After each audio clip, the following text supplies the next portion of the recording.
नमस्कार दोस्तों, 4 PM middle east में आपका स्वागत है। मैं हूं आपके साथ प्रगति ठाकुर। 4 PM के इस चैनल पर हम आपके लिए लेकर आते हैं खाड़ी देशों से जुड़ी जरूरी जानकारी और रोचक कहानियां। तो इसी कड़ी में आज हम आपके लिए लेकर आए हैं एक ऐसी जानकारी जो कि आपको या आपके जानने वालों के लिए उपयोगी साबित हो सकती है। जी हाँ दोस्तों, सऊदी अरब ने 83 नए इंडस्ट्रियल लाइसेंस जारी किए हैं, जिनमें $253 मिलियन का भारी भरकम निवेश होने वाला है। लेकिन ये लाइसेंस क्या है, ये निवेश कहाँ जा रहा है और इसका भारत जैसे देशों पर क्या असर होगा, इस वीडियो के माध्यम से हम समझेंगे इसके पीछे की रणनीति को, और साथ ही ये भी देखेंगे कि सऊदी अरब कैसे अपनी अर्थव्यवस्था को तेल से परे ले जा रहा है। ऐसे में यदि आप भी ग्लोबल इकोनॉमी, निवेश और सऊदी अरब के विजन 2030 के बारे में जानना चाहते हैं तो इस वीडियो को अंत तक जरूर देखिए। तो दोस्तों आइए सबसे पहले समझते हैं कि ये खबर है क्या। जून 2025 में सऊदी अरब के उद्योग और खनिज संसाधन मंत्रालय ने 83 नए औद्योगिक लाइसेंस जारी किए। ये लाइसेंस अलग अलग क्षेत्रों में काम करने वाली कंपनियों को दिए गए थे, और जैसे कि मैन्युफैक्चरिंग, केमिकल्स, फूड प्रोसेसिंग और फिर टेक्नोलॉजी। इन लाइसेंस के तहत होने वाला कुल निवेश $253 मिलियन यानी कि लगभग 21,000 करोड़ रुपए का है।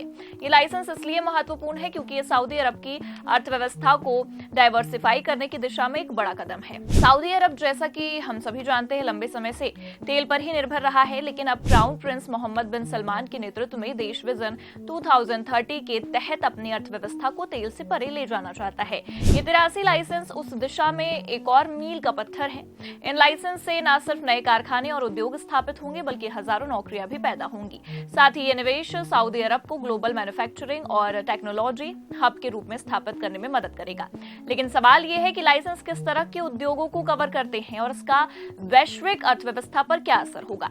तो इसके बारे में आपको बता दें कि सऊदी अरब का विजन 2030 एक ऐसी महत्वाकांक्षी योजना है जिसका मकसद देश को तेल की निर्भरता से मुक्त करना और उसे एक डाइवर्सिफाइड, टेक्नोलॉजी ड्रिवन अर्थव्यवस्था में बदलना है।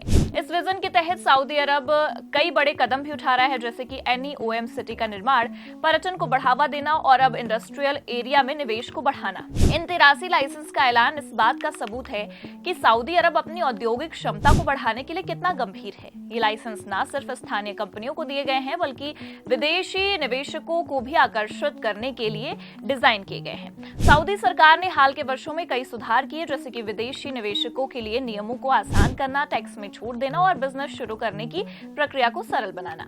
वहीं अगर मिसाल के तौर पर इसे समझा जाए तो सऊदी अरब ने हाल ही में विदेशी निवेशकों को रियल एस्टेट में निवेश करने की अनुमति दी है, जो जनवरी 2026 से लागू होगी। इससे साफ है कि देश न सिर्फ तेल और गैस, बल्कि रियल एस्टेट, मैन्युफैक्चरिंग और टेक्नोलॉजी जैसे क्षेत्रों में भी निवेश को बढ़ावा देना चाहता है।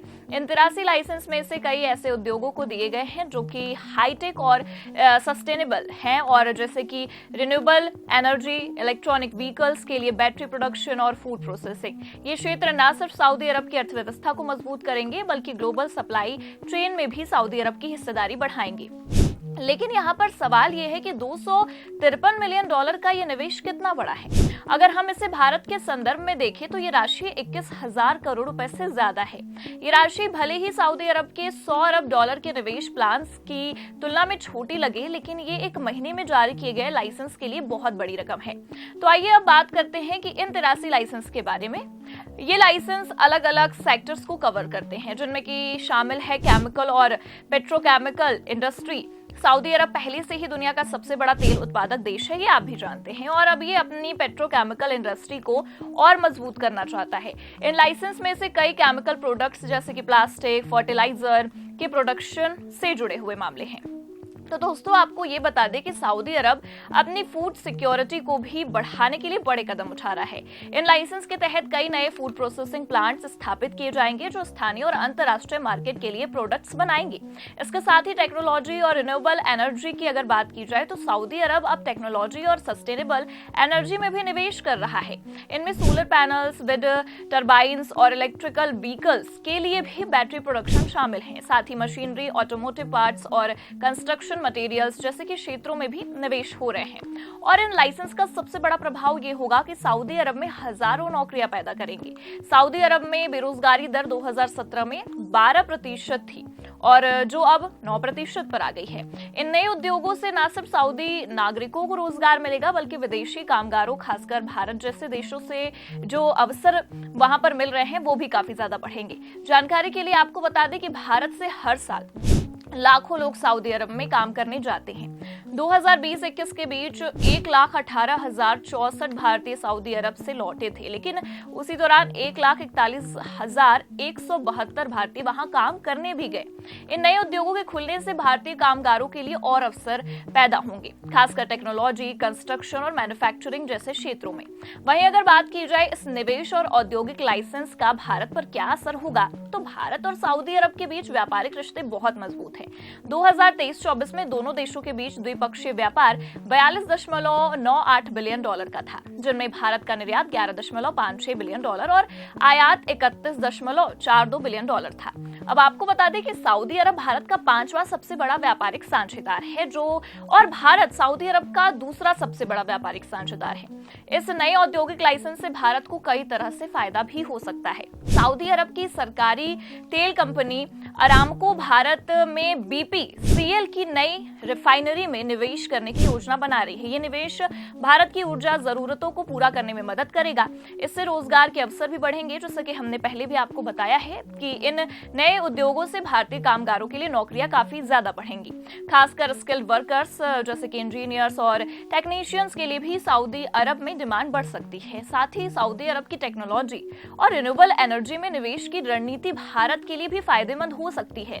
भारत और सऊदी अरब मिलकर भारत मध्य पूर्व यूरोप आर्थिक गलियारे यानी कि IMEC पर काम कर रहे हैं, जो दोनों देशों के बीच टेक्नोलॉजी और व्यापार को बढ़ावा देगा। वहीं प्रॉपर्टी निवेश की अगर हम बात करें तो सऊदी अरब ने हाल ही में विदेशी निवेशकों को रियल एस्टेट में निवेश की अनुमति दी है। भारतीय निवेशक और कंपनियां अब रियाद और जिद्दा जैसे शहरों में प्रॉपर्टी खरीद सकते हैं, जो एक बड़ा अवसर भी है। तो दोस्तों आपको बता दें कि सऊदी अरब का ये कदम सिर्फ अपने देश तक ही सीमित नहीं है, ये वैश्विक अर्थव्यवस्था पर भी असर डालेगा। सऊदी अरब का $900 बिलियन का सॉवरेन वेल्थ फंड दुनिया के सबसे बड़े फंड्स में से एक है। इस फंड का इस्तेमाल सऊदी अरब न सिर्फ अपने देश में बल्कि अमेरिका, मिस्र और भारत जैसे देशों में भी निवेश के लिए कर रहा है। मिसाल के तौर पर सऊदी अरब ने अमेरिका में $600 बिलियन के निवेश की घोषणा की है, जिसमें डेटा सेंटर्स, एनर्जी और डिफेंस सेक्टर्स भी शामिल हैं।